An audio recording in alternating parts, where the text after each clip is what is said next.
Bonjour, je suis David Minucci. Bienvenue dans ce nouvel épisode de Sans robe. Ici, pas de robe, pas de langage juridique, uniquement des discussions pour plonger à l'intérieur des cabinets d'avocats. Alors aujourd'hui, nous allons aborder le sujet de l'avocat entrepreneur et donc j'ai 3 avocates avec moi autour de cette table. Et donc je vais commencer par présenter Safia Kerbouche. Donc tu es avocate au barreau de Strasbourg en droit des affaires. Ensuite, nous avons Scheherazade Akil. Donc tu es avocate au barreau de Paris. Donc en droit des entreprises en difficulté, également en droit commercial. Et enfin, nous avons Alice Canet, tu es avocate donc au barreau de Strasbourg, en droit de la famille, et tu es également médiateur. Donc vaste sujet que celui de l'avocat entrepreneur. Alors déjà, je voulais commencer un peu par une question que j'avais pas prévue. Je viens de la rajouter là à la main à l'instant. Alors vous allez me dire oui, mais bon voilà, j'aimerais qu'on en parle quand même. Est-ce que pour vous, l'avocat est un entrepreneur ?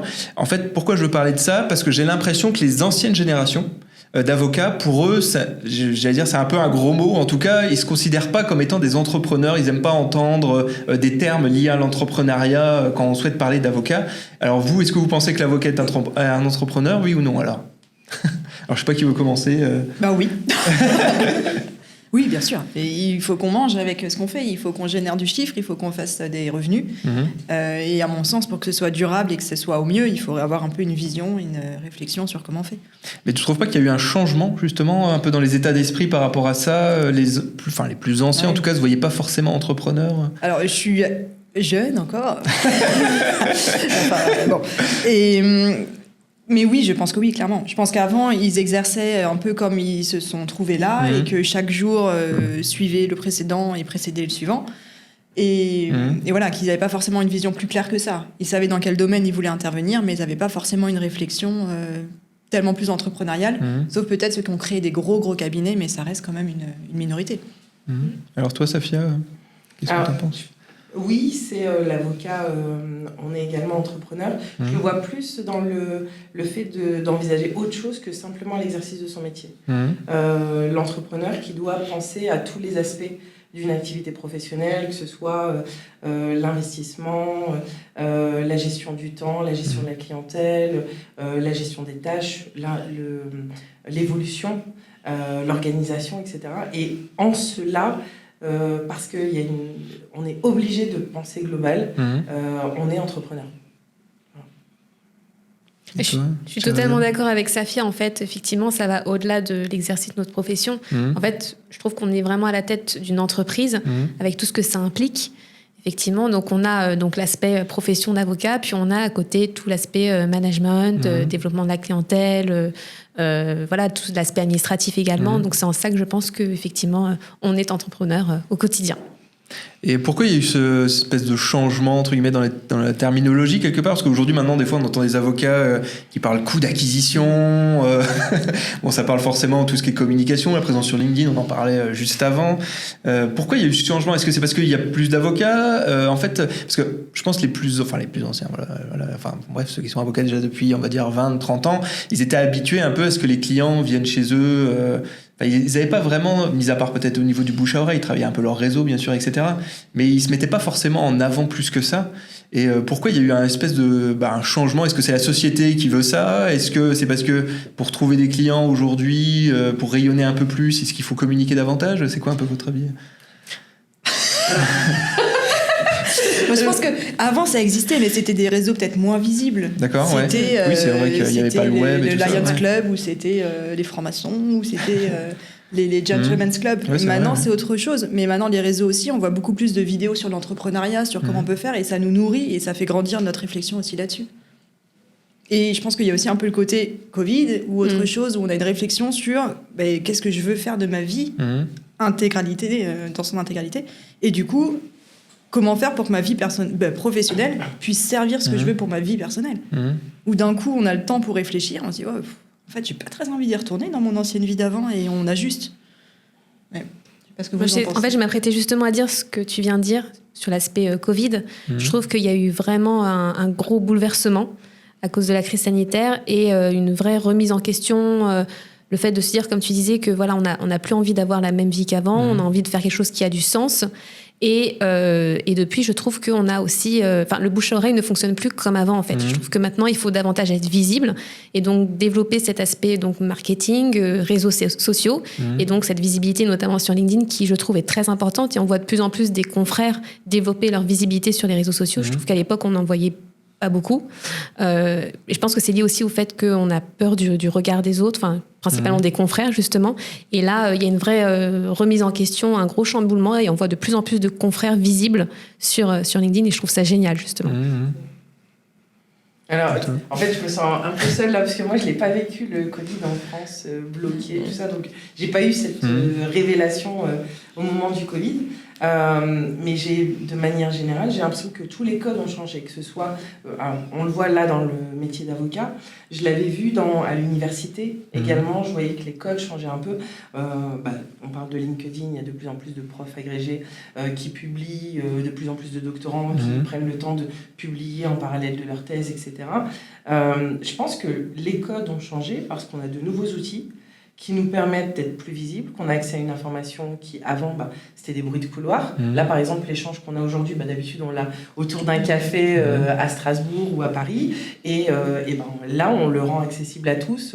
Alors, qu'importe ce qui va être dit, mais ça va être de l'information qui va être dispensée à tous, si c'est utile. Et je pense que cette immédiateté de l'accès à l'information, ça rend les choses plus facilement accessibles. Et ça crée un questionnement. Ouais, voilà. Ouais, d'accord. Et donc, du coup, je sais plus ce que je voulais dire, mais bon, ça, je couperai, c'est pas grave. Parce que je suis en train de réfléchir à un truc. Sur les anciens réseaux, les nouveaux réseaux. Sur les nouveaux réseaux, les anciens réseaux ? Ouais, les anciens réseaux, Lions Club et tout, et que là, maintenant, les réseaux, c'est les réseaux sociaux pour... Ouais, et justement, alors on parle de LinkedIn, justement, mais on va en reparler après, LinkedIn.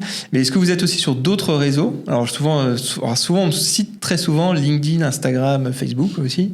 Est-ce que alors LinkedIn, je trouve que c'est un réseau professionnel, donc on va dire que c'est un peu le réseau naturel pour un avocat quand même assez globalement, parce qu'il a ses confrères, il peut avoir des clients aussi présents dessus.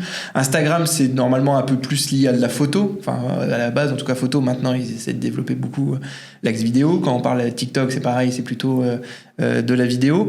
En fait, au final, quelque part, vous devez vendre un peu une marque personnelle au final à vos clients et à l'ensemble de la population. Est-ce que justement les avocats, ils sont en général, en fait, ils ont une assez forte personnalité, les avocats. Globalement, je pense que c'est le cas. Mais ils ont toujours un peu cette appréhension de se mettre en avant, de mettre en avant leur personnalité en ligne. Est-ce que vous, alors je sais que vous communiquez globalement toutes les trois sur les réseaux. Vous, ça n'a pas été une réticence au départ. Pourquoi vous êtes lancé et est-ce que ça vous a posé une difficulté ? Alors moi, ça m'a posé une grosse difficulté, justement, parce que j'avais ce blocage, cette croyance limitante du regard des autres, la peur du jugement des autres et principalement des confrères, justement. Donc j'ai eu énormément de mal à me mettre sur LinkedIn. Et d'ailleurs, le premier post, je m'en souviens comme si c'était hier, mais c'était horrible parce que je regardais même plus mon téléphone, je l'ai posté et après je l'ai laissé de côté. J'avais tellement peur des messages ou des critiques, tu vois, c'était vraiment ma principale crainte.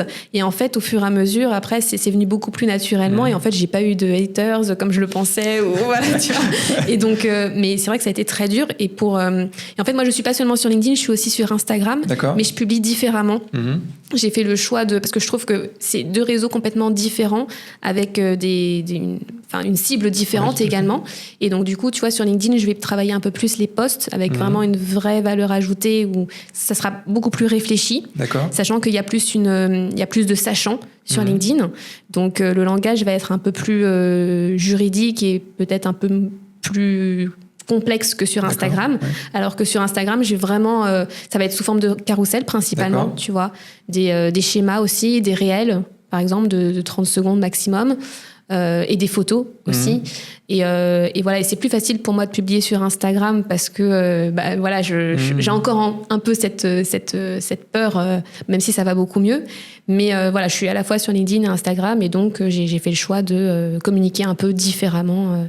Mais le but étant toujours de rendre le droit un peu plus accessible, compréhensible, et voilà, c'est comme ça que je procède.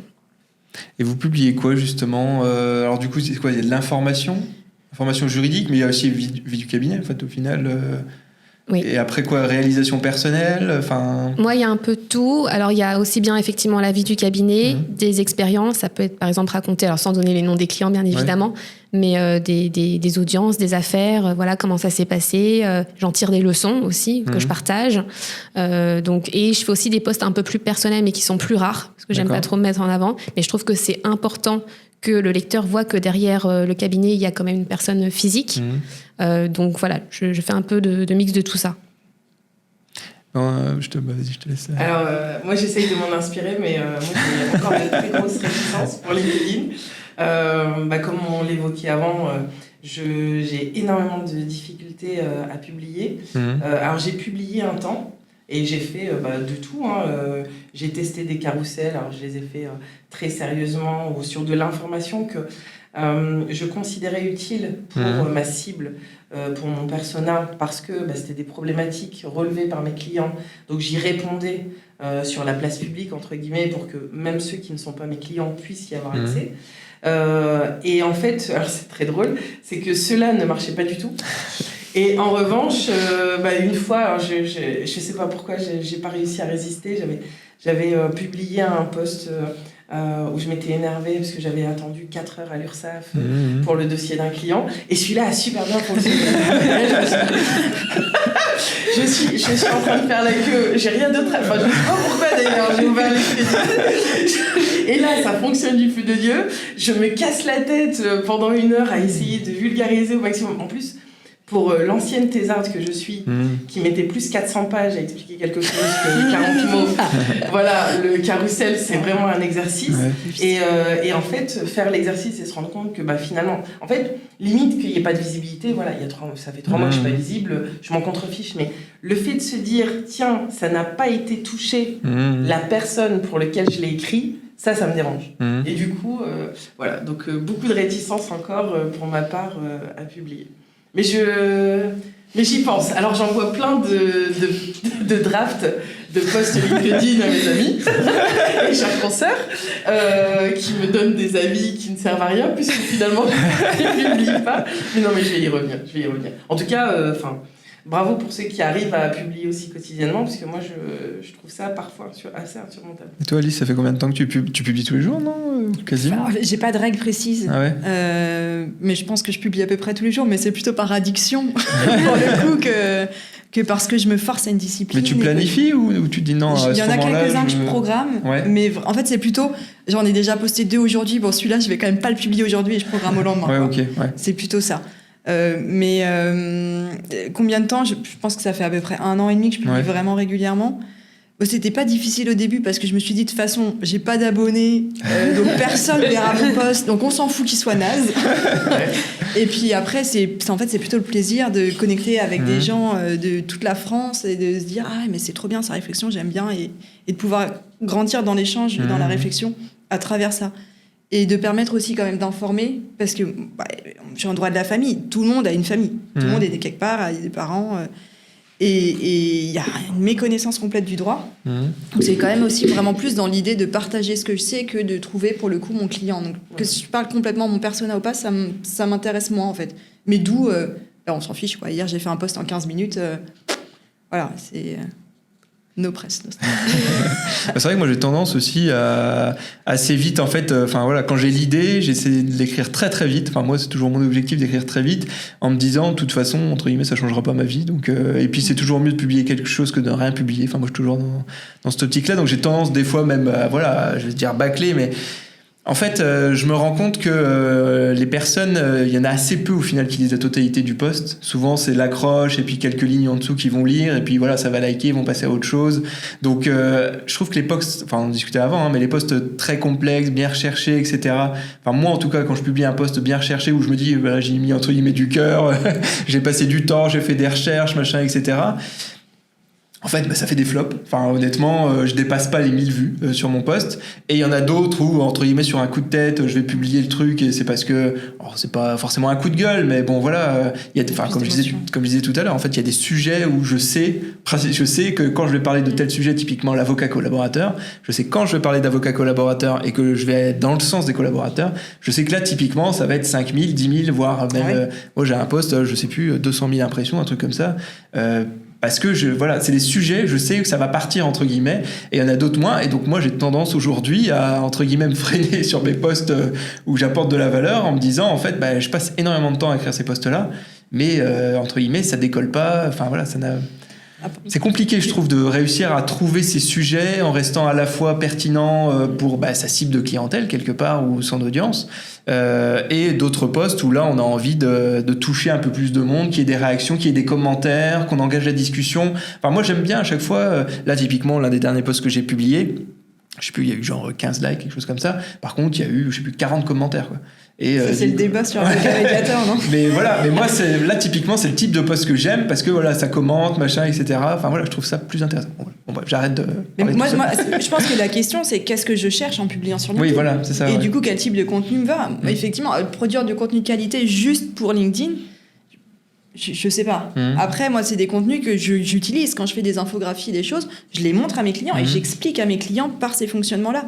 Et pour les autres sociaux, moi, je suis sur les autres réseaux sociaux. Je suis aussi sur Insta, mais je mets pas grand-chose. Mais je suis sur YouTube. Ouais, YouTube et je mets beaucoup de vidéos.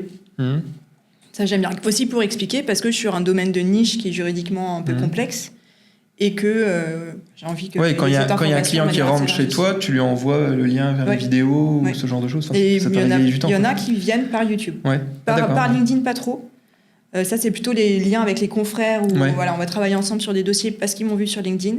Ça, oui.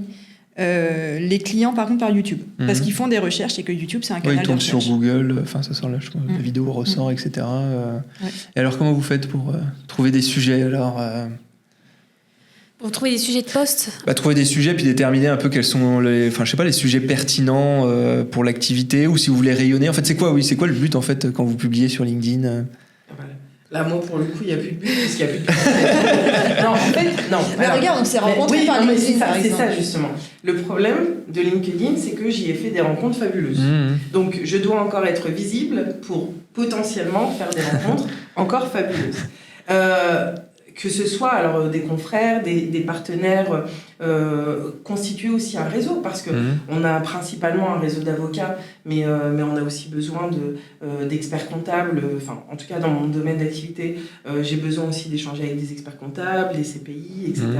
Et si je les trouve pas sur LinkedIn, je vais pas me faire le beau temps. Donc il est nécessaire de publier, mais en même temps.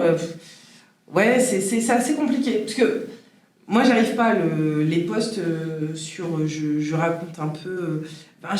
j'aime pas faire de l'émotion. En même temps, quand je crée du contenu, il touche pas sa cible. Donc, enfin, voilà. Ouais, non, et finalement, en fait, je mets mon temps sur d'autres choses dont je sais que ça va apporter ses fruits plutôt que sur LinkedIn. Même si je dois y revenir pour... oui, parce que si tu commentes ou que tu prends contact avec des personnes que toi t'identifies par LinkedIn, t'as pas forcément besoin de toi d'être visible. C'est ça, tout à fait. Donc, mais je commente. Par exemple, quand un confrère fait un post pertinent sur un sujet d'actualité, avec plaisir, je vais verser ma plume au débat. Mais sinon, pour aller créer la thématique et créer le post, non, pas spécialement. Pas pour l'instant, en tout cas. Peut-être plus tard. Voilà. Moi, je vois LinkedIn plus comme une stratégie d'acquisition de réseau. D'accord, on va dire plus que des clients, en réalité. Puisque, effectivement, depuis que je me suis mise à publier, donc ça fait pareil 1 an et demi, j'ai eu pas mal de confrères qui m'ont ajouté, des comptables, des DAF, et ça, c'est très intéressant, justement, dans le cadre de mon activité. Et c'est plus pour eux, effectivement, que je fais ces posts-là. C'est comme ça que je vois les choses. Et en fait, moi, l'objectif, c'est de me dire, faut que je reste visible pour que, si jamais l'un d'entre eux a besoin d'un technicien en droit des entreprises en difficulté, ils se disent ah bah oui, c'est vrai que elle, je l'ai vu, voilà, je pense entreprise en difficulté, je pense à bah voilà, Sherzadaki, j'ai vu son post l'autre jour. C'est plus ça, en fait, rester visible pour rester voilà, c'est ça, exactement. Rester dans l'esprit des gens. Exactement. De toute façon, l'éducation, c'est la répétition, de toute façon. Oui, c'est ça. Je pense qu'il ne faut pas avoir peur non plus des fours. Et puis, moi, il y a des posts qui n'ont pas du tout marché à l'époque, mais il y a un autre sujet qui vient, et du coup, je le relance, et peut-être qu'il aura plus de chance au second tirage. Ou peut-être pas, et c'est peut-être pas très grave non plus. Et vous republiez des contenus que vous avez déjà publiés ou jamais Moi, ça m'arrive, mais sur Instagram. Je le fais pas sur LinkedIn, mais je publie un peu différemment. Je me sers justement des retours que j'ai eus. Alors, c'est notamment tout ce qui est infographie ou carrousel que je vais présenter différemment ou rajouter des informations ou en enlever certaines. Voilà. Mais je publie jamais le même contenu, vraiment, littéralement. Oui, enfin le même contenu ou la même idée. Voilà, c'est la même idée remasterisée, voilà, mais ça m'arrive. Moi, ça m'arrive souvent. Moi, je classe mes contenus 365, j'allais y arriver, derniers jours, et je regarde du coup les posts qui ont le mieux fonctionné. Et donc souvent je le relis et puis je me dis tiens, je pourrais parler de ça. Et souvent aussi je vais voir les commentaires et je regarde sur quoi ça a réagi, parce que souvent il y a des commentaires qui sont plus ou moins likés. Et voilà, j'écris du coup un post sur le sujet parce que je me dis ça doit intéresser puisque ça a réagi, etc. C'est vrai que moi je suis dans j'essaie maintenant de limiter, mais j'étais parti pendant quasiment un an et demi à vouloir publier le maximum. Des fois j'ai même des journées où je publiais 4-5 posts par jour. Enfin j'étais vraiment. Et tu publiais tous ou tu y programmais du coup? Tout était programmé, Ouais, c'est ça. Okay. Ouais, parce qu'en fait, des fois, là, il y a des formats ici comme Sans Robe, donc des fois, il y avait des shorts en fait que je publiais. Après, je publiais mon post de manière régulière. Après, j'avais une idée dans la journée, donc je la publiais aussi. Enfin bref. Après, c'est vrai que c'est un peu une addiction aussi quelque part, LinkedIn. Et moi, ce que j'expliquais tout à l'heure justement, c'est que aujourd'hui, je suis un peu à court d'idées. Parce que c'est vrai que c'est compliqué de se renouveler, etc. Et justement, moi, on m'a conseillé de dire, republie tes posts, en fait. Surtout si ton réseau augmente. Ouais. Si en un an, tu as gagné, je sais pas, plus quelques milliers d'abonnés, tu vas toucher plein de personnes avec le même post. Oui, c'est vrai, qui n'ont pas forcément besoin de réinventer tout. Et pour comment j'ai décidé, moi, parfois, c'est juste sur mon vélo où je me dis, attends, ça, c'est une bonne accroche. Et après, les choses arrivent. Ou discussion avec les stagiaires sur des choses qu'elles voient où elles me disent qu'elles sont super étonnées, ou ça les a marquées, ou ça... Là, je me dis, si c'est quelque chose de nouveau, d'intéressant pour elles, probablement que ça peut plaire à plein de monde autour. Parce que c'est vrai que c'est compliqué, je trouve, de parler de ses clients. Je ne sais pas ce que vous en pensez, de dire, j'ai un cas client, ça serait intéressant d'en parler. Moi, j'ai pas de problème, mais parce que je suis dans l'émotion du truc. Du coup, je prends le téléphone et je fais waouh. Mais bon, je suis aussi assez directe. Mais parce que j'ai pas forcément le calcul de parler à mon persona et tout ça. Et aussi parce que moi, j'ai envie de casser le code de l'avocat, c'est un mec chiant. Et j'ai envie de montrer que ça peut être sympa d'être avocat et que c'est pas juste on se sacrifie et que du matin au soir. Donc voilà, ça correspond aussi à la transmission que je veux faire. C'est vrai que moi j'ai du mal en tout cas à me dire j'ai un cas client et en gros je publie un post sur ce cas-là, quoi. Enfin j'ai beaucoup de mal avec ça et donc du coup en fait au final j'en publie quasiment pas de cas vraiment clients, etc. D'ailleurs je parle jamais de mes clients, enfin assez rarement, je donne jamais leur nom, etc. Et d'ailleurs même je trouve que mes clients, genre un petit message à mes clients, ils sont pas hyper sympas dans le sens où ils likent jamais mes posts. C'est vrai ? Mais jamais. Mais je pense pas que ce soit... Mais ils les voient, parce que quand je les ai au téléphone et tout, ils m'en parlent, machin, j'ai vu ton post, machin. Je suis d'accord avec ce que tu vas dire. Non, mais en fait... Mais jamais ils like ou commentent, jamais. Mes clients non plus, et pourtant ils m'en parlent. Ouais. Mais je pense que c'est pour justement ne pas se rendre visible comme étant... ton client. Ouais, mais bon, c'est pas quelque chose en soi de mauvais, entre guillemets, d'être identifié comme étant mon client, mais bon, bref. Enfin, qu'importe après. Moi, je préfère qu'ils soient mes clients plutôt qu'ils... Oui, non, mais ça, c'est sûr. Surtout voilà, venez pas sur LinkedIn. Je préfère qu'on travaille ensemble. Et d'ailleurs, j'y pensais, parce que vous dites tous, tiens, j'ai des idées, ceci, cela. Moi, j'ai jamais d'idée de poste. En fait, il me vient jamais l'idée de tiens, je vais publier ça sur LinkedIn, mais je vais avoir le cerveau qui mouline, mais sur des dossiers. J'ai l'inspiration que nous on peut. J'ai plus d'inspiration sur tiens, comment je peux être original dans un dossier. D'accord. Ou comment ou plus à penser, enfin c'est peut-être parce que je suis purement égoïste, mais en fait je vais plus réfléchir à tiens, j'ai eu telle problématique, comment je peux l'améliorer, qu'est-ce que je peux créer de nouveau, mais donc ça va être en interne, plutôt que de me dire tiens, je vais parler de ça. En fait, je crois que je préfère plus faire et construire que partager et communiquer. C'est peut-être un peu de l'égoïsme. Non, c'est pas de l'égoïsme, c'est juste les choses qui te font plus vibrer, quoi. Je suis plus dans la construction en interne. Donc, je vais être plus satisfaite d'appeler, mais peut-être parce que je suis pas assez sur LinkedIn. Voilà. Il n'y a pas d'obligation. Ouais. LinkedIn ou autre, d'ailleurs. Bon, bref, changeons un peu de sujet. Oui. On est beaucoup sur LinkedIn. On est passionné de LinkedIn, apparemment. On est accro LinkedIn. Moi, ça, c'est une des raisons pour lesquelles je poste beaucoup. Hein. C'est que je suis accro dessus. J'ai ça sur mon portable. Mes filles dorment mal. Donc non, mais tu satures pas, des fois? Tu te dis non. pas... Non, mais c'est vrai. Parce que moi, des fois, genre, LinkedIn, je peux plus le voir. Enfin, des fois, j'en ai marre. Et du coup, je coupe pendant 2-3 jours. J'ai plus du tout dessus. Puis après, je reviens. Ça revient. T'en as jamais marre? Non, après, je pense que ça peut m'arriver de passer 2-3 jours sans être sur LinkedIn quand même. Oui, donc ça va quand même. Je pense que je suis pas à ce niveau-là d'addiction, mais quand mes filles ont du mal à s'endormir et que je suis à côté d'elles dans leur chambre, je peux aller sur LinkedIn et du coup, je tape un petit truc comme ça et facile, quoi. Enfin, c'est... Ouais, puis on est attiré, je trouve, par les petits chiffres, là, notification 1, 2, enfin, je sais pas, moi je suis attiré tout de suite, je regarde ça, je démarre LinkedIn, enfin bref. Donc parlons un peu développement de cabinet. Sur quoi en fait, donc on a parlé, on est toujours dans ce thème de l'avocat entrepreneur, et donc quand on lance son cabinet, donc logiquement, alors je sais pas, vous toutes les trois, je pense que vous l'avez lancé de zéro, votre cabinet. Ouais. Donc qu'est-ce qu'il faut mettre en place pour se rendre un peu visible? Est-ce que justement, tu parlais de persona en fait tout à l'heure, donc ça, pour le coup, c'est un terme qui est hyper utilisé dans le monde de l'entreprise, puisqu'on dit souvent qu'il faut avoir son persona avant. Est-ce que c'est quelque chose auquel vous avez réfléchi? Enfin, toi, je suppose, puisque t'en parles. Donc, tu nous diras peut-être un peu comment t'as déterminé un peu peut-être ton persona, etc. Et sur quoi en fait, sur quelle force entre guillemets vous êtes appuyé pour passer de 0 à 1 et pour pouvoir faire prospérer vos cabinets, les développer, les rendre visibles et attirer les clients pour qu'ils rentrent chez vous. Je t'en prie. Je commence. En gros, je dévoile toute ma stratégie là. C'est le but. Avec plaisir. Non, alors la première chose, c'est comment j'ai déterminé mon persona.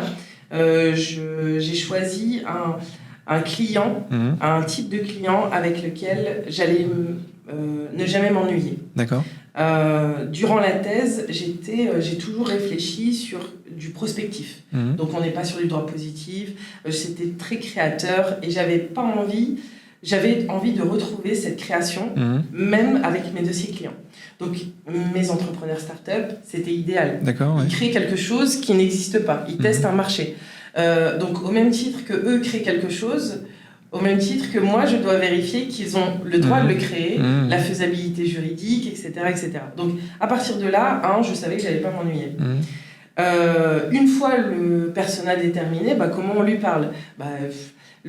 Alors après on va pas rentrer dans les clichés du start-upper qui est en basket avec son iWatch, etc. Mais où est-ce qu'il se trouve? Il est dans les incubateurs, il est dans les événements tech, il s'intéresse à ça, etc. Et en fait ce sont des sujets d'intérêt pour moi également. Comment se développent les nouvelles technologies, l'ingénierie, etc. Donc très bien, on a les mêmes sujets centres d'intérêt, on peut communiquer ensemble. Au début, je ne comprenais absolument pas parce que on parlait de Figma, de MVP, de ceci. C'était du chinois. Et en fait, alors déjà, c'était très bien parce que je me rendais compte que ils me parlaient chinois, mais que moi aussi, je leur parlais chinois quand je leur parlais avec de jargon juridique. Donc en fait, eux se sont mis à m'expliquer les choses plus simplement et j'ai fait le même exercice avec eux. Donc, ils m'ont appris énormément. Et comment je me suis appuyée sur eux, sur quoi je me suis appuyée pour le développement du cabinet, sur mon réseau, sur les critiques clients et sur... en fait, j'ai essayé de faire un maximum, le plus vite possible, pour faire un maximum d'erreurs pour rectifier au plus vite. D'accord, ouais. Voilà. Donc, j'ai eu le droit... il y a un débat, par exemple, sur le fameux LinkedIn qui revient souvent, c'est la gratuité des rendez-vous avocats. Je l'ai testé. Une personne, après c'est mon point de vue, mais après un an de test, une personne qui va absolument un rendez-vous gratuit pour tester un avocat, c'est quelqu'un qui, en tout cas dans ceux que j'ai vus, ceux qui voulaient du gratuit, ce ne sont pas devenus des clients fidèles. Vous voyez, en revanche, ceux qui ont compris que il fallait payer un rendez-vous client pour échanger sur une problématique et avoir de la valeur ajoutée en contrepartie, ce sont des gens avec qui on a pu construire. Vous voyez, et après, c'est peut-être juste propre à ma situation. Mais Il y a énormément de tests qui ont été... C'est bien de tester en tout cas. Non mais voilà, Ouais. ou je sais pas, au début je faisais beaucoup de devis. Alors j'ai fait par exemple le premier mois, j'ai fait ma première convention d'honoraires sur un dossier où j'avais pas mis de nos résultats. D'accord. Et en fait, alors le dossier se passe bien, on gagne, et puis là je regarde ma convention d'honoraires, j'ai oublié de mettre ça. Voilà, bon, et ben ça c'était l'apprentissage à 3 000 €. Super. Voilà, et c'est tout. Et après, mes conventions d'honoraires suivantes, elles avaient toute cette mention. J'ai verrouillé le document pour qu'il ne soit pas modifiable, pour être sûr que je puisse pas le faire partir sur un couac, et ainsi de suite en fait. Mais je trouve que plus on itère, plus on apprend. Alors, faut en même temps être ambitieux et en même temps être très humble. Donc, il faut se remettre en cause et en même temps se dire je suis capable de le faire. Et donc, on fait un maximum de choses. Et à chaque fois qu'on se prend un mur, on se dit bon, ok, c'était pas assez bonne. Mais en fait, on devient meilleur. Voilà. Et puis on se perfectionne. Voilà. Donc, en fait, t'as un peu adopté, je trouve, les méthodes start-up. Parce que quand je t'écoute, en fait. Exactement. Mais en fait, il m'inspire. En fait, je deviens vraiment mon client. Et d'ailleurs, j'ai des clients, quand on a un mode opératoire, ils vont me dire tu pourrais fluidifier ça. Ok, d'accord. Et j'en ai même certains. Super. Ouais. Et j'en ai même certains qui m'aident à fluidifier des flux. Donc c'est génialissime. Mais en fait, le client start-up, je vais arrêter de l'appeler comme ça. L'entreprise qui est dans l'innovation, donc qui est ouverte à l'innovation, à la technicité, etc., c'est le seul c'est celui que je comprends le mieux et c'est celui que j'ai le plus plaisir à accompagner. Après, de manière générale, les entreprises, une fois qu'on fait du droit des affaires, on peut prendre n'importe quelle problématique de droit des affaires, comprendre les concepts, les appliquer. Mais celui-là, l'entreprise innovante, elle a ce petit truc en plus, quoi. Ouais, t'as choisi en fait par rapport, j'allais dire, à ta personnalité, en tout cas ce que t'aimais, quoi. Exactement. Voilà, parce que si on décide de s'installer solo, c'est pour choisir nos dossiers. C'est pour choisir. Je vais pas prendre un dossier. Et combien de fois des personnes m'ont dit tiens, est-ce que tu pourrais me régler ce type de problématique ? Non, je ne fais pas. Mais je peux t'aider à trouver le confrère qui fait ça bien mieux que moi, puisqu'il le fait. Et comme ça, je reste dans mon périmètre dans lequel je peux me développer, parce que c'est illimité. C'est parce qu'il faut développer le cabinet, il faut développer la relation avec le client. En plus, je crée en même temps, normalement, je développais une start-up moi-même, mais que j'ai décidé de transformer en outil interne du cabinet, donc que je développe également. Voilà, très dans le développement. Oui, mais je pense que c'est le plaisir intellectuel, ça se nourrit, quoi. Ça fait vibrer. En fait, il n'y a pas une journée où je n'apprends pas quelque chose. Et ça, c'est passionnant. Je veux juste pas avoir 3 fois à faire le même dossier. Ouais. Voilà.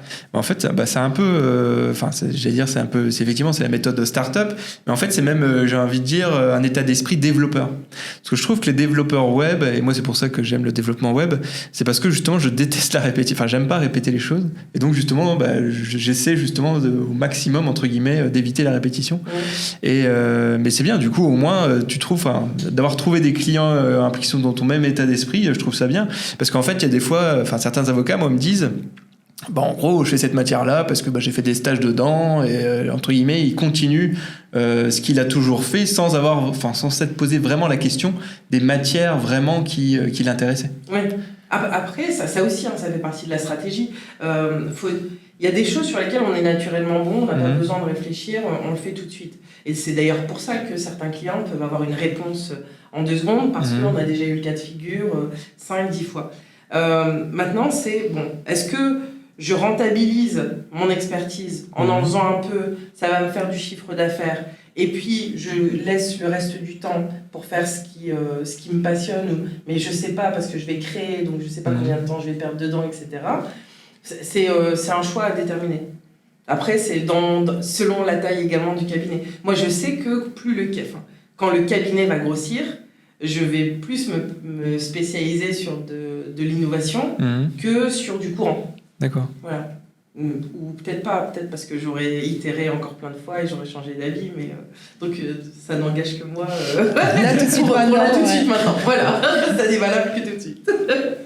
Et toi, Alice, alors comment t'as fait pour développer un peu ton cabinet au départ, quoi, en fait, au final t'as beaucoup communiqué, c'était le réseau Qu'est-ce qui a fait que t'as trouvé, entre guillemets, tes premiers clients Moi, j'ai commencé assez basiquement. Alors, si ce n'est que je me suis installée directement, ce qui n'est pas très commun, mais sinon, c'était plutôt basique. Donc, je me suis inscrite sur les listes de garde, sachant que j'ai fait quand même un master pénal, donc j'aime ça. Donc, j'étais sur les listes de garde, je prenais donc, garde à vue, quoi. de garde à vue, correctionnelle. Et j'ai assez rapidement travaillé pour le Centre européen de la consommation, qui est une association à Kiel, donc c'est la ville allemande de l'autre côté du Rhin, qui fait du droit de la consommation européen et qui avait aussi un projet sur les procédures simplifiées européennes. Et donc je travaillais pour eux assez régulièrement, donc j'avais le confort de ça. Et en parallèle, je prenais des dossiers aussi avec des sous-traitances de confrères, ce qui était plus confortable. Et puis j'ai eu un dossier parfait juridiquement, un divorce franco-allemand. Sauf que j'arrivais pas à bosser dessus parce que le client me demandait de trouver le moyen juridiquement d'enlever les enfants à la mère. Ah ouais, d'accord. Il avait découvert qu'il était cocu depuis avant le mariage. Il était pas, il avait un peu les boules, je comprends. Mais du coup, pour moi, c'était super difficile de conclure, c'était super difficile de faire quoi que ce soit, alors que juridiquement, aucun problème. Je sais faire, j'ai la compétence. Mais ça sortait pas comme il voulait. Donc il était pas content, j'arrivais pas à dormir, j'arrivais pas... Et ça arrive plus ou moins au moment du Covid. Et là, je me suis dit, mais non, ok, j'ai pas envie de faire ça. Donc, je vais faire plus que de la médiation. Parce qu'en parallèle, je faisais de la médiation, mais dans des assos. Et je me suis fait tirer les cartes. Je vais raconter plein de fois. Je me suis fait tirer les cartes parce que je cherchais une musique. Je suis tombée sur le site d'une coach par lecture de tarot. Je suis dit, ok, je suis prête à jeter 8 ans de droit, on peut faire. Et elle me dit, non, avocat, faut pas jeter, mais par contre, faut travailler pour des clients qui ont les mêmes valeurs que vous. Donc je me dis, en fait, c'est tout simple. Il faut que je fasse du droit international de la famille pour des gens qui veulent la paix. C'est une coach, en fait. Elle s'appelle coach par lecture de tarot. Vraiment. Et pour moi, c'était une révélation, alors que ça paraît d'une banalité, mais évidente, quoi. Oui, tu travailles pour les gens que tu as envie d'aider. Et c'était aussi simple que ça. Si ce n'est qu'après, il fallait assumer le truc, aller sur une niche, du coup, le franco-allemand, international, mais particulièrement franco-allemand, de la famille pour les gens qui veulent que ça se passe bien. Alors que dans la tête des gens, l'avocat, c'est celui qui va montrer les dents et qui va être prêt à mettre les coups pour l'autre, sur l'autre pour le client. Voilà. Mais donc j'ai mis toute ma visibilité Internet avec les couleurs de la paix, de la tranquillité, de l'harmonie. Et j'ai commencé à publier aussi pour ça, en me disant pour le moment le marché n'existe pas. Ce que je fais, les clients vont pas venir tout seuls. Il faut que j'aille vers eux parce que sinon ils me verront pas. Oui, donc du coup, c'est la visibilité web qui t'a apporté... maintenant, après, je suppose que le réseau a suivi derrière, mais en tout cas, ça a été un peu ton axe de développement, on va dire, au début, sur pour commencer, quoi. Après, j'avais quand même encore des dossiers qui traînaient, donc ça a permis de faire de la transition un peu entre terminer les dossiers contentieux. C'est vrai que t'as permis de changer un peu de cap, entre guillemets, de te recentrer, on va dire, plus sur ce que t'aimais, quoi. Mais parce que là, donc, je suis plus sur aucune liste de garde à vue, ou de garde tout court, Voilà, sauf un peu enfants. Je fais encore des désignations parce que les enfants, c'est quand même... Mon objectif, c'est de protéger les enfants des conflits, au final. Donc, de aussi les accompagner quand eux-mêmes deviennent délinquants ou autres parce qu'ils veulent montrer qu'ils sont mal et qu'ils ont besoin d'intention. Donc, voilà, visibilité avec une charte graphique très différente et en montrant comment j'exerce de manière différente. Avec cette idée, mais si je montre que je fais des choses que personne d'autre ne fait, ça va pas plaire à plein de monde, mais pour certains, ça va vraiment faire... waouh. Elle, on la veut. Elle est différente et on aura avec elle quelque chose qu'on ne trouvera pas ailleurs. Oui, tout à fait. Non, c'est donc, il faut avoir le courage de le faire, parce que c'est vrai que de se dire... il y en a beaucoup qui se disent « Ouais, mais je vais me couper d'une partie de la clientèle. » Ah c'est sûr. Et ils ont du mal. Ils ont beaucoup de mal. Il y en a déjà qui ont ce réflexe-là en mode en gros, je fais toutes les matières parce que je me coupe de personne. Mais en même temps, je dormais plus la nuit. Tu vois, j'arrivais pas à écrire. Je n'étais pas payée parce que je n'écrivais pas d'une manière qui convenait au client. Non, mais c'est sûr que, je trouve ça dur. Faut avoir le courage de le faire au départ, mais je pense qu'après, effectivement, avec le recul, en tout cas, on se dit, en fait, c'était la chose à faire. Et bon, c'est comme tout, en fait, il faut tester, c'est pareil, ce que tu disais tout à l'heure, il faut tester les choses, voir si ça marche ou pas, et puis en fonction, réajuster, etc. Bon, bref, écoute, hyper intéressant en tout cas. Et toi, Sherazade, alors moi, en fait, j'ai continué dans la lignée de ce que je savais déjà faire, parce que j'ai été pendant 5 ans collaboratrice dans un cabinet qui faisait principalement du droit des entreprises en difficulté. Et donc, je me suis dit que j'allais tout simplement continuer à faire ce que je savais faire et ce que j'aime faire. D'ailleurs, c'est une matière qui me passionne. Et donc, j'ai plus réfléchi à ma visibilité plutôt qu'à mon persona, puisque je savais déjà vers quelle clientèle cible me tourner. Et donc, j'ai réfléchi à comment j'allais bâtir donc mon image de marque, ma visibilité, mon site internet. C'est mon mari qui m'a fait mon site internet très rapidement. Après, j'ai commencé à publier des articles de blog. Régulièrement, au début, c'était 1 fois par semaine, mais c'est assez chronophage, donc je suis passée à 1 fois par mois. Et puis, j'ai réfléchi à ma stratégie sur les réseaux sociaux, LinkedIn, Instagram, ma charte graphique. J'ai fait aussi une formation en copywriting et marketing digital, justement. Donc, ça m'a bien aidée. Donc, voilà, ça a été davantage une réflexion sur la visibilité, l'image de marque. En fait, c'est vrai quand on pense un peu identitaire, tout ce que je disais tout à l'heure, en fait, t'as des couleurs, machin, etc. Est-ce que en fait vous inspirez de quelque chose ou de quelqu'un Comment ça vient un peu les idées comme ça de se dire, je sais pas moi, la charte graphique de mon cabinet, je sais pas moi par exemple c'est le violet, moi c'est vert, mauve et un violet plus foncé. C'est ma graphiste qui m'a demandé quelles étaient mes valeurs et elle allait chercher les couleurs qui correspondaient aux valeurs que je voulais faire ressortir. Oui, d'accord, donc c'est une question de valeur et après derrière. Et toi, c'était. Alors, moi, c'était pas une question de valeur, c'était juste que j'aimais bien ces couleurs et je trouvais que ça rendait quelque chose de plutôt sympa. Donc, c'est le noir et le doré, du coup. J'avais déjà commencé à faire un site internet avant de m'installer avec déjà ces couleurs-là. Donc, je suis tout naturellement ça, c'est bien d'anticiper l'installation avec déjà un site web. Alors, à la base, j'avais pas anticipé l'installation. En fait, je voulais juste faire un site sur le droit des entreprises en difficulté pour le rendre accessible. C'était plus un blog, à la base, que j'ai transformé après en site du cabinet. Parce que c'était pas prévu que je m'installe. Mais donc voilà, j'avais déjà une charte graphique et en fait, j'ai continué dans ces couleurs-là. Il n'y a pas eu de recherche entre guillemets, du coup c'est un aspect un peu plus marketing on va dire, mais d'avoir par exemple des couleurs qui tranchent avec ce que font les autres cabinets d'avocats. Typiquement quand on pense à Milka, c'est la vache violette, il n'y a qu'une vache violette. Non mais je veux dire en fait si tout le monde se rappelle de toi comme étant l'avocat Milka, c'est pas mal, c'est tout généreux. Alors, je dis pas ça pour toi, mais je veux dire c'est hyper connu en marketing ce cas-là de se dire en fait quand quelqu'un regarde un troupeau de vaches, la vache violette il s'en rappellera toute sa vie parce qu'il y en a qu'une en fait. Et on voit rarement des vaches violettes quand même dans les troupeaux. Mais justement c'est ça qui est marquant. Je veux dire c'est ça. En fait c'est le côté de se dire je me distingue par mes couleurs. En fait après il y a plein d'histoires à la base de coca c'est rouge parce que ça attire l'œil. Je veux dire il n'y a pas eu de réflexion en tant que telle sur les couleurs. Si moi c'était clairement des couleurs qui correspondent à mes valeurs et dont je sais qu'il est rare de les mettre en avant dans la profession d'avocat. Oui, tu cherchais à trancher avec. Oui, mais je l'ai pas fait en me disant quelles sont les couleurs que tout le monde utilise, moi je vais en mettre d'autres.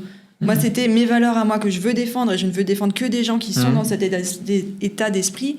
C'est l'appel, la sérénité, l'harmonie, l'ouverture, la créativité aussi. Quelles sont les couleurs qui correspondent à ça ? Et de fait, elles ne sont pas utilisées par d'autres cabinets. Donc, ça me distingue aussi vraiment. Mais c'était pas qu'est-ce que je peux faire que personne n'a fait et je vais prendre ces couleurs. D'accord, oui, d'accord. Mais il y a quand même eu une démarche de je veux faire en fait différemment, je veux apparaître différemment, etc. Non, c'était pas je vais être différente. Je veux que ce soit à mon image. Tu veux que c'est ton image, mais je veux être révélée. Plus je veux faire différemment. Je veux que ce soit à mon image, mais c'est pas. D'accord, je vois ce que tu veux dire. Oui. J'ai pas comparé le marché des sites internet. Oui, d'accord, mais je veux dire, en tout cas, tu voulais que ça te ressemble, on va dire. Tu voulais que ce soit toi, quoi. D'accord, ok. Et alors, parlons un peu, peut-être, je sais pas, des outils, un peu. Tiens, on n'a pas trop parlé outils, etc. Parce que quand on développe son cabinet, alors il faut forcément, je sais pas si vous avez un logiciel de cabinet, d'ailleurs, dans vos cabinets. J'en ai un, mais je veux l'arrêter. Donc on va éviter. On donnera pas de nom sur l'outil de cabinet, mais donc forcément il y a quand même beaucoup de cabinets aujourd'hui qui ont des logiciels de cabinet. Bon, principalement en fait c'est un fichier client et puis de la fusion en fait, c'est principalement ça aujourd'hui l'utilité d'un logiciel de cabinet. Et après pour communiquer il y a aussi d'autres outils et notamment j'ai derrière la tête l'IA. Est-ce qu'aujourd'hui c'est quelque chose que vous utilisez dans le cadre de votre communication pour gagner du temps, pour écrire des articles, ça peut être aussi alors je sais bien qu'après les articles juridiques faut être un peu pointu et donc l'IA j'arrive pas à suivre entre guillemets là-dessus. Mais quels sont un peu les outils que vous utilisez pour communiquer et pour développer votre cabinet de manière globale? Ça peut être de la gestion client, enfin voilà, bref, de manière assez générale. Moi, je pensais que tu parlais d'outils genre legal design ou choses comme ça au service plutôt des clients. Tu peux en parler, ouais. C'est vrai que t'es très impliqué. Moi, j'adore le legal design. Et moi, j'ai vu t'avais un... Alors, je sais pas si c'est un jeu, excuse-moi, mais c'était des cartes. Je sais plus, c'est pour expliquer des choses aux clients, tu utilisais des cartes? Non, j'ai vu un post là-dessus, c'est pour ça. Non, j'en ai dans mon sac, c'est pour ça que je regarde sur le côté. Alors, j'ai plein de jeux de cartes, je suis fan des cartes. Mais notamment des cartes avec des petits monstres qui permettent de dire comment on se sent là tout de suite maintenant. D'accord. Et donc le client en fait choisit une carte sur comment il se sent là maintenant. Et puis comment il pense que l'autre se sent. Ça c'est utile pour les médiations aussi parce que si on arrive et qu'on est crevé, qu'on n'a pas dormi de la nuit pour des raisons qui n'ont rien à voir, c'est quand même une information bonne à savoir parce que peut-être qu'à un moment on va décrocher ou qu'on va s'exaspérer assez rapidement. Ça n'a pas tant que ça à voir avec la situation mais aussi avec son état de base. Il y a ça, il y a des cartes Dixit pour pouvoir formuler des choses parce que c'est beaucoup plus métaphorique. Des cartes de besoin de girafes qui représentent la... Tu veux que je les sorte? Si tu veux. J'ai jamais vu. Donc, mes petites cartes préférées. C'est les cartes girafes, c'est mes préférées. C'est Laetitia Marc qui les fait, apprenti girafe. C'est des cartes avec des représentations de besoins. D'accord. Donc de ce qui est vraiment important pour les gens. Se sentir vivante, ça peut être pour toi, Safi. Ah, c'est très vivante. Authenticité, pour nous trois, je pense. Et ça, c'est pour permettre aux gens de se rendre compte de ce qui se cache derrière les demandes. Quand ils arrivent chez le client, ils vont pouvoir dire moi, je veux qu'il me paye 500 €, ou je veux un pack d'associés, ou je veux quoi que ce soit. Mais qu'est-ce qu'il y a vraiment, en fait? Ça doit correspondre à quoi? Ça doit vous permettre de vivre quoi une fois qu'on a réussi à faire le pack d'associés, ou d'avoir les 300 € que vous voulez, ou peu importe. Et ça, c'est le plus important. D'accord, mais les gens ne se rendent pas compte, ils ne savent pas forcément à la base ce qu'il y a vraiment dedans, même quand on fait une association, qu'est-ce qu'il y a vraiment derrière, et ça permet de ne pas se tromper. Ouais, ça leur permet un peu d'extérioriser ce qu'elles pensent, au final, en se représentant avec les cartes. C'est pas mal comme outil. Mais tu vois, c'est vrai que j'avais vu ton post là-dessus, et c'est vrai que j'avais jamais entendu parler... Non, à ma connaissance, personne les utilise. Mais ça, personne ne me les a montrés non plus. Là, je me suis dit, ça peut être utile, je fais. Ouais. Moi, je travaille avec une carte mentale dans ma tête. Je fais des cartes mentales avec mes clients. Je représente tout en schéma, je fais des schémas avec mes clients. Donc c'est pas... c'est comme ça vient, quoi. Un peu avec Mais toi, c'est pareil, si tu développes ton outil pour toi, c'est aussi, tu vois, toi, ça t'est utile. Ah oui, ouais. Alors, tu veux nous parler de ton outil ou pas? Non. C'est encore c'est vrai, non, mais en fait, c'est... Mais en tout cas, c'est l'outil de me dire, moi, si ça m'aide, ça peut aider mes clients, donc je teste l'itération, je garde ou pas, quoi. Ouais. À partir du moment, je trouve, où on améliore la communication, que ce soit entre les clients ou entre l'avocat et le client, je suis preneuse, quelles que soient les méthodes. Voilà. Mais sinon, pour te répondre sur l'outil, la seule raison pour laquelle c'est passé de start-up à outil interne, c'est parce que je suis incapable d'en parler. Et parce que je vais le développer toute seule dans mon coin. Donc non, je vais pas en parler. On se revoit dans 5 ans. Ouais, et sinon, tu utilises quoi comme outil? Je veux dire, de manière globale au cabinet? J'en utilise plein. Parce que souvent on entend Trello, on entend Slack, on entend... Non, tu connais pas Trello? Oui, si. Mais en fait, j'utilise plutôt des outils que je vais pouvoir utiliser avec mes clients. D'accord. Donc, je citerai pas la plateforme que je teste en ce moment, qui est de loin perfectible, mais ça me permet de travailler avec mes clients, de partager de l'information. J'ai des outils aussi internes pour fluidifier mon travail, pour ne pas refaire quelque chose plusieurs fois. Et je développe mes propres outils internes, mais alors ça peut être, je sais pas, un fichier Excel avec un publipostage qui va faire gagner du temps. Ouais, en fait, dès que je peux automatiser quelque chose, je l'automatise. Il y a beaucoup de choses qui marchent, qui existent déjà sur le marché. Après, le seul problème, c'est qu'aujourd'hui, il y a trop de choses. Ouais. Et en fait, je sais pas, par exemple, j'ai une solution de timesheet qui fonctionne très bien, dans lequel on met juste le nom du client et puis on fait démarrer quand on est sur l'opération pour suivre. Mais il faut avoir telle solution pour ça, telle solution de facturation, telle solution pour les modèles, pour la base de données, etc. Et en fait, c'est trop. Je trouve que c'est un peu trop parce qu'on se perd. Finalement, on procrastine même parce que moi, j'ai la flemme d'utiliser tous ces outils. Et d'où cette réflexion de créer un seul outil qui va me permettre... en fait, j'ai limite envie de créer un avocat virtuel, un avocat assistant virtuel pour moi et potentiellement pour le futur cabinet qui va prendre en charge tout ça de manière automatisée. Voilà. En sachant que pour moi, l'automatisation a une seule limite, c'est là où la réflexion commence. Donc, dès lors qu'il s'agit de conseiller le client, d'écouter le client ou d'être expert... Ça ne peut pas être automatique, quoi. ChatGTP, voilà, avec des pincettes. Ah oui, la côté créatif, tu vas plus loin que... Ah bah côté créatif, pas du tout. Il crée rien, malheureusement. Ça arrivera peut-être un jour. Et justement, vous parlez, parce que tu parlais des outils de communication, etc., vous utilisez encore beaucoup, majoritairement, l'email aujourd'hui, ou est-ce que vous êtes un peu... Parce qu'il y en a de plus en plus, il y en a quelques-uns maintenant qui ont ouvert des groupes WhatsApp professionnels, il y en a qui fonctionnent beaucoup par le SMS aussi. Vous, c'est quoi vos modes de communication avec les clients? Moi, c'est principalement l'email. Je suis encore à l'ancienne. Parce que moi, les avocats me disent on en a marre de l'email, ils en reçoivent trop. Enfin, c'est souvent le reproche qu'ils font avec les mails, c'est qu'ils en reçoivent trop. Ouais, moi, j'aime bien encore ce mode de fonctionnement. J'aime pas les WhatsApp. D'accord. Voilà. Oui, c'est principalement email ou SMS. Voilà. C'est les deux canaux de communication. Après, SMS, c'est un peu comme WhatsApp. Moi, j'ai WhatsApp aussi avec les clients. Ah oui. Mais moi, sinon, ils prennent rendez-vous par le site et on se parle en direct. Je trouve ça plus efficace aussi. Il n'y a pas trop d'échanges. Parce qu'en plus, en droit de la famille, normalement, il y a quand même une certaine quantité d'échanges, de mails. Quand on est en droit de la famille amiable, voilà, peut-être ça. Ça rend les choses peut-être plus. Et c'est OK, ça marche pas, on se retrouve et on en parle et on prend le temps d'aller dans le fond du sujet et de le régler vraiment. Et pas qu'à chaque nouveau petit truc, il faut de nouveau répondre tout de suite.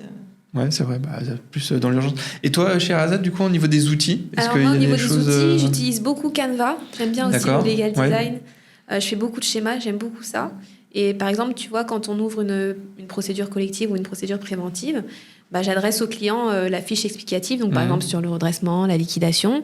Et puis, il y a un schéma à côté. Je trouve que c'est encore mieux, justement, ça rend l'information plus accessible, plus compréhensible. Donc, Canva, c'est quelque chose que j'utilise vraiment au quotidien. Et puis, j'utilise aussi Toggle. Toggle, ok. Voilà, Toggle Track, voilà. Ça, je trouve que c'est pas mal. J'utilise la fonction compteur de temps, là, qui est très utile pour la facturation. C'est vraiment les deux outils que j'utilise. Du coup, tu n'as pas de logiciel de cabinet alors? J'en ai un, mais j'en suis pas satisfaite. Parce que normalement, je pense souvent, on peut traquer le temps dans les outils. Oui, j'en ai un tout à fait, mais je cherche à arrêter, donc j'en suis pas satisfaite. Voilà. Je ne donnerai pas le nom non plus. Et est-ce qu'il y aurait parce qu'en fait, depuis tout à l'heure, vous me parlez de ressources en fait que vous donnez à vos clients en fait au final quand tu donnes des schémas, machin, etc. Est-ce que vous avez réfléchi, je dis ça parce que moi j'y ai déjà pensé, des fois, bref. À créer, je sais pas, alors je sais pas s'il faudrait créer un abonnement ou rendre payant le fait que le client ait accès à toutes ces ressources. Parce qu'en fait, c'est un plus que ne proposent pas d'autres cabinets. Et puis vous, forcément, vous avez consacré du temps à faire ces ressources. Est-ce qu'il n'y aurait pas un intérêt à dire, je sais pas, en gros, il y a, sur la convention d'honoraires, il y a X euros qui sont rajoutés parce que vous avez accès aux ressources, toutes les ressources du cabinet. Enfin, je sais pas. C'est une réflexion que je me pose et auquel j'ai pensé quand tu m'as dit ça. Ouais, c'est vrai que j'avais pas pensé à ça. Parce que quelque part, ça pourrait aussi apporter de la récurrence et surtout, ça permettrait de financer aussi une partie de ce travail. Parce que, c'est du travail externe que vous pouvez réutiliser pour les clients, mais au final, c'est du travail qui est, entre guillemets, pas facturé, pas payé, entre guillemets. Mais moi, et ça a de la valeur pour le client. Ajoutée. Moi, je vois ça comme une valeur ajoutée, justement, de mon cabinet. Et donc, pour l'instant, j'ai pas pour idée de le facturer, tu vois. Non, mais tout mon objectif. Comme je pensais à ça. En fait, c'est un outil de compréhension. Et notre objectif premier, c'est quand même d'être compris du client. Donc, on ne peut pas lui facturer le fait d'être compris, alors que c'est le minimum pour qu'il puisse apprécier le travail effectué. Ouais. Tu vois ? Mais tu vois, par exemple, moi, je pense souvent aux boîtes de logiciels. Et en fait, elles te vendent un logiciel, mais en fait, elles te vendent de la formation à ce logiciel.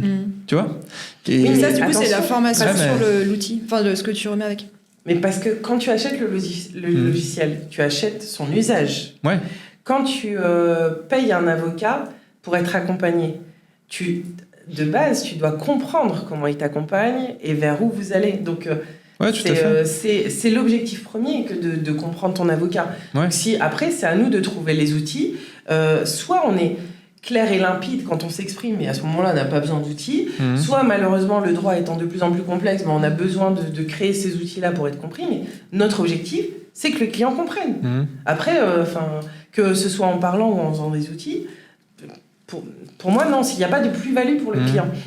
Si, il y a une plus-value. Non, il y a eu dans le prix. Elle est Voilà, pour moi, c'est c'est inclus. Ce qui peut être pertinent c'est parce qu'on peut créer des outils durs, des produits fixes qu'on va designer, que ce soit pour les clients qui n'ont pas les moyens d'avoir un avocat, qui n'ont pas les moyens de payer un taux horaire.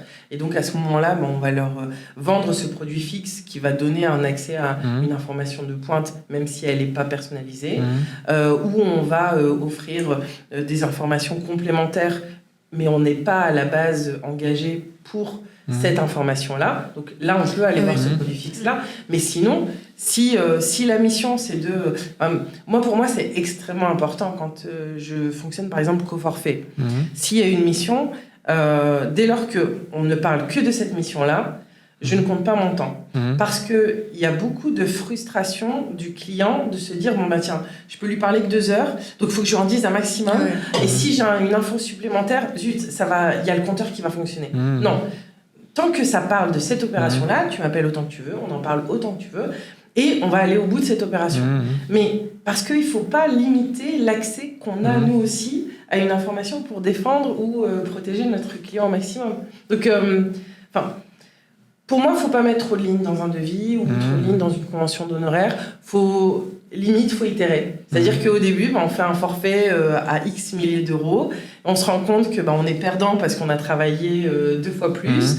Et la fois d'après, on fait un forfait au juste prix. Et puis là, on se rend compte que finalement, à force d'en faire, on les fait plus vite, donc on le réadapte. On garde le même prix, mais on a le meilleur. Mais on est content. Oui, parce qu'on a travaillé beaucoup moins longtemps pour le même résultat. Donc finalement, ça... Mais moi, j'ai en tête un peu ce que tu dis. Mais alors, effectivement, je distingue aussi comme Safia. Soit c'est mon client de base et c'est important qu'il comprenne l'information pour pouvoir décider. C'est sa vie. Il faut que lui puisse décider. C'est pas moi qui décide à sa place parce qu'il comprend pas le sujet. C'est lui qui doit pouvoir comprendre et décider. Et dans ce cas, c'est inclus dans la prestation. Et ça devrait être fait par tous les avocats. Non, mais être compris, oui.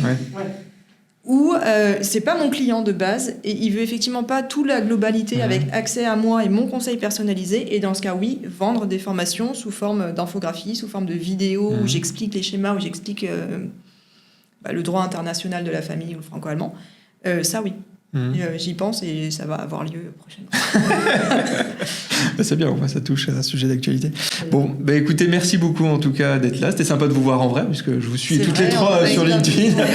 Ça nous permet de se voir en vrai. C'est drôle parce que moi j'ai l'impression qu'on peut créer un sentiment de proximité vraiment par LinkedIn. On est pas on se dit pas, en fait rien à voir quoi. Si, c'est... Bon, écoutez, j'espère que l'émission vous a plu et puis on se retrouve le mois prochain pour une nouvelle émission. À bientôt.